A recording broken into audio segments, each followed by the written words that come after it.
کچھ نام والوں کو، نامور شخصیتوں کو پیش کرتے،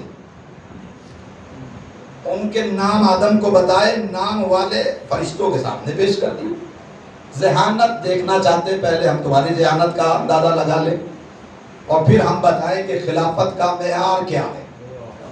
خلافت کا معیار جہالت نہیں ہے، علم ہے۔ یہ روز اول ہی اللہ نے ثابت کر دیا، فرشتوں کے سامنے نام والوں کو پیش کیا اور ان سے فرشتوں سے کہا بتاؤ ان کے نام۔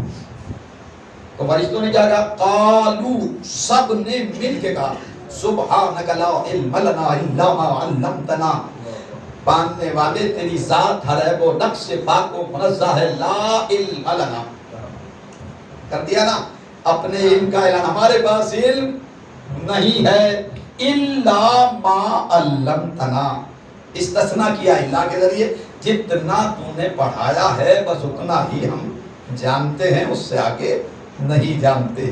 یہ معصوم فرشتے ہیں، انہوں نے یہ اعتراف کیا جتنا پڑھا دیا بس وہیں کھڑے ہوئے ہیں، ایک قدم آگے نہیں بڑھ رہے ہیں۔ وہ ولیوں کا ولی، علیوں کا علی، اماموں کا امام، ابو طالب کا بے نیاز بیٹا، کہ جس کے سامنے نبیوں کا نبی علم کا ایک چیپٹر، ایک باب کھولتا تھا اور علی اس ایک باب میں 1000 باب پیدا کر دیتے تھے۔ یہ علی کے علم اور علی کی ذہانت کا کمال تھا کہ نبی ایک بات بتاتے تھے، ایک میں 1000 شکے پیدا کر دیتے تھے۔ یہ فرشتے ہیں، جہاں پڑھا دیا وہ وہیں کھڑے ہیں، وہ علی ہے۔ تو جب فرشتے نبی کے شاگرد کے علم کے برابر نہیں ہو سکتے تو سید الانبیاء کے معلم کیسے بن سکتے ہیں؟ صلوات پڑھے محمد آل محمد۔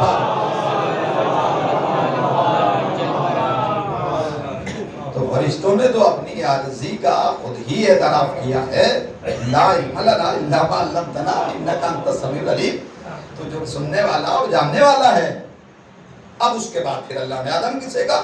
یا آدم انبئہم باسمائہم، اب تم ان بے خبروں کو خبردار کرو ان کے ناموں سے۔ اس کا مطلب یہ ہے کہ ان کے پاس اتنا علم نہیں ہے کہ شہر علم اور باب علم جیسی ذاتوں کو پہچان سکے۔ اعتراف کیا کہ ہمارے پاس تو علم ہی نہیں ہے، جتنا پڑھا دیا بس وہیں کھڑے ہوئے، ایک قدم آگے بڑھے نہیں فرشتے۔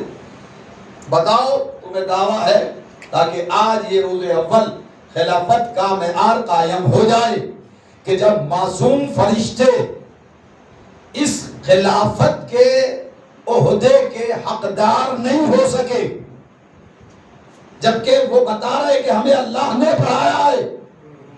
اللہ الا ما علمتنا کا مطلب یہ کہ پالنے والے تو نے ہمیں علم دیا ہے۔ تو جنہیں اللہ نے علم دیا ہے، جب وہ خلافت کے مستحق نہیں قرار پا سکتے تو منبر پر بیٹھ کر ٹیڑھے ہونے والے، صلوات پڑھے محمد آل محمد، وہ کیسے اس منصب کے حقدار بن سکتے ہیں؟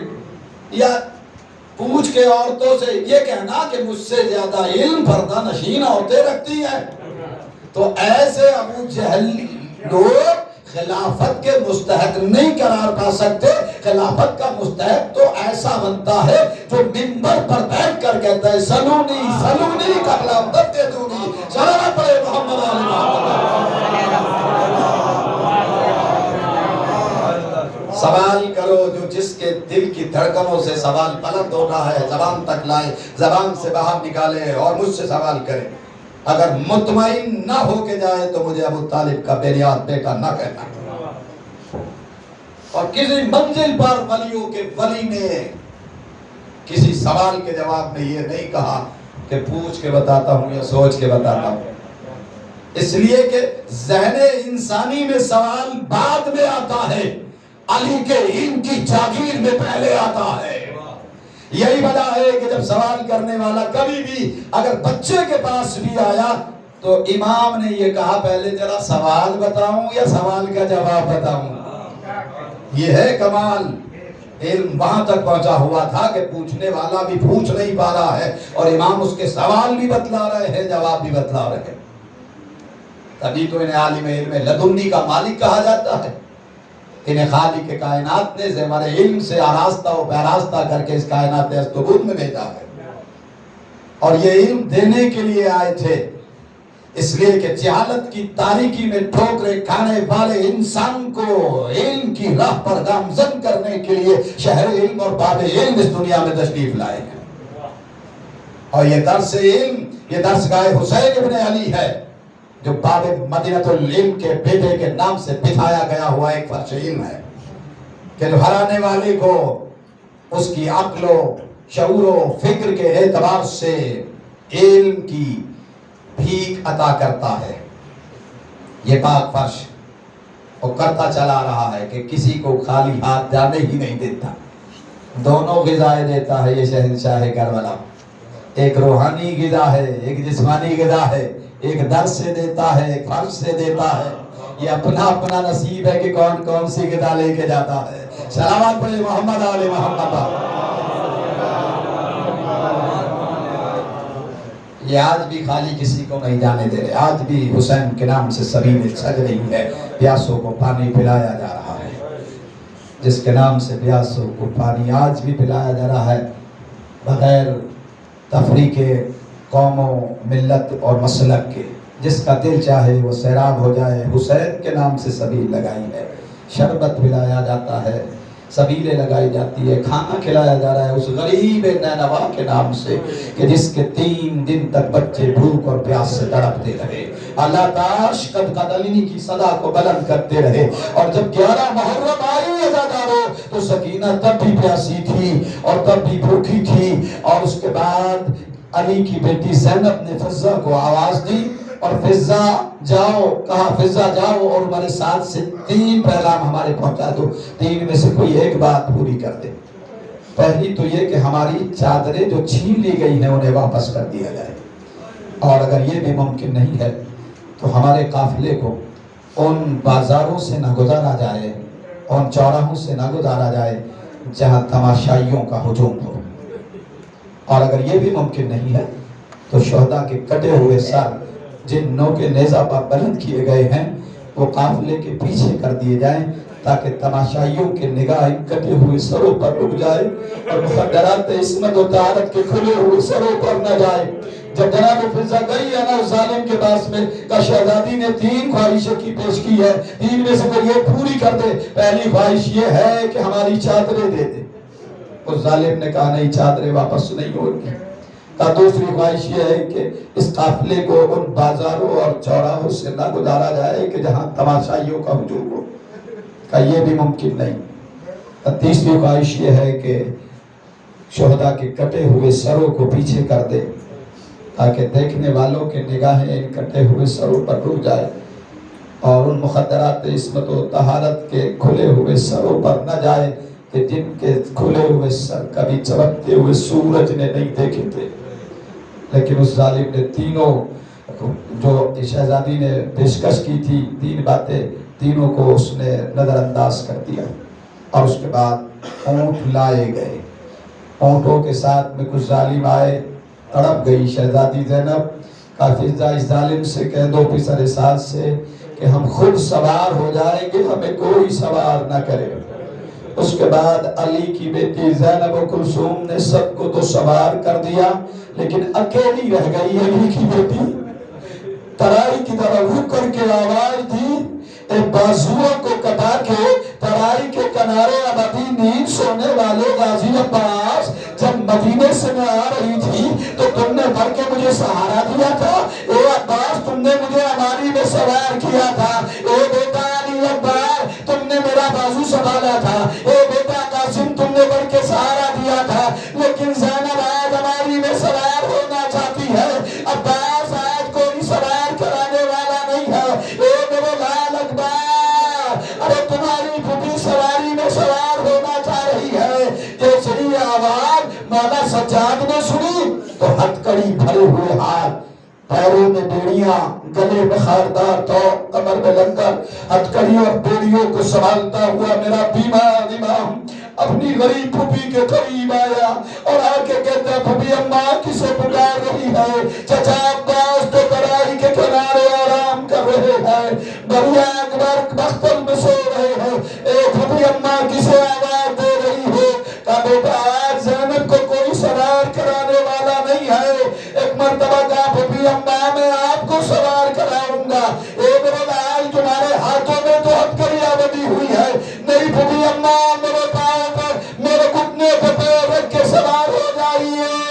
تو اتنا کہنا تھا، شمر دور سے یہ منظر دیکھ رہا تھا، علی کی بیٹی نے جیسے ہی سجاد کے گھٹنے پر اپنا پیر رکھا ویسے ہی شمر گھوڑے پہ سوار ہو کے آگے بڑھا، اس کے ہاتھ میں تازیانہ تھا، مولا سجاد کی پشت پہ اتنی بے دردی کے ساتھ مارا کہ مولا سجاد زمین پہ لیٹ گئے، زینب تڑپ گئی، اے میرا سجاد بیٹا، آئے میرا مظلوم بیٹا، جسے نے اپنے آپ کو ہماری سے اتارا، آئے سجاد لڑے۔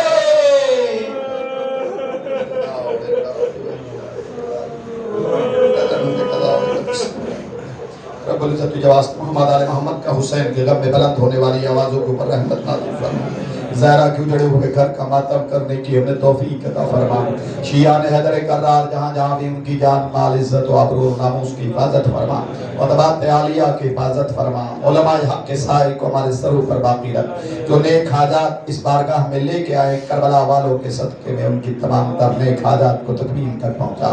پروردگار اس مختصر سی عبادت کو قبول فرما، ہماری حاضری کو قبول فرما، شہزادی آپ کے آنسوؤں کے نذرانے کو قبول فرمائے، اس عزا میں جتنے بھی لوگ شریک ہیں پالنے والے ان کی تمام نیک حاجتیں، نیک تمنائیں، نیک آرزویں تکمیل تک پہنچا، اور ہمیں توفیق عطا فرما کہ ہم زہرا کے اجڑے ہوئے گھر کا ماتم کرتے رہے، رباب کی اجڑی ہوئی گود کا پرسہ دیتے رہے، جب تک زندہ رہے ولائے آل محمد ہمارے سینوں میں معزن رہے، جب اس دنیا سے جائیں تو ولائے آل محمد لے کے جائیں، دنیا ظلم و جور سے بڑھ چکی ہے، جلد سے جلد امام حسن کا ظہور فرما، ربنا تقبل منا انک انت السمیع العلیم برحمتک یا رب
اپنے دینا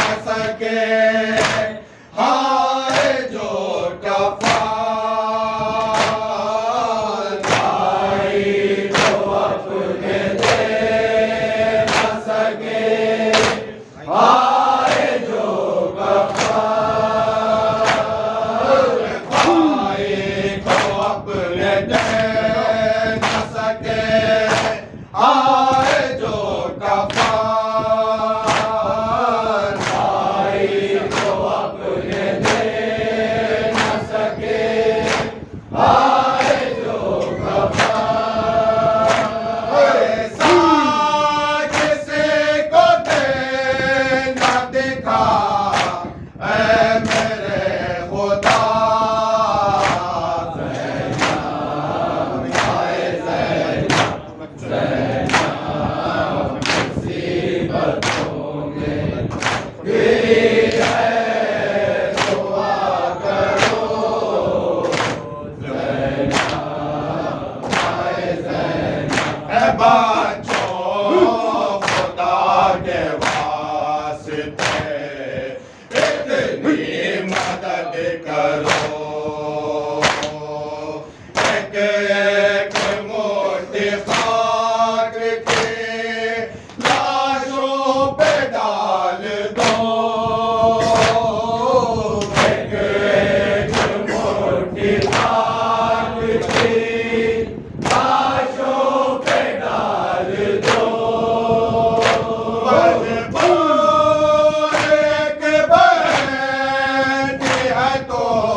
کربلا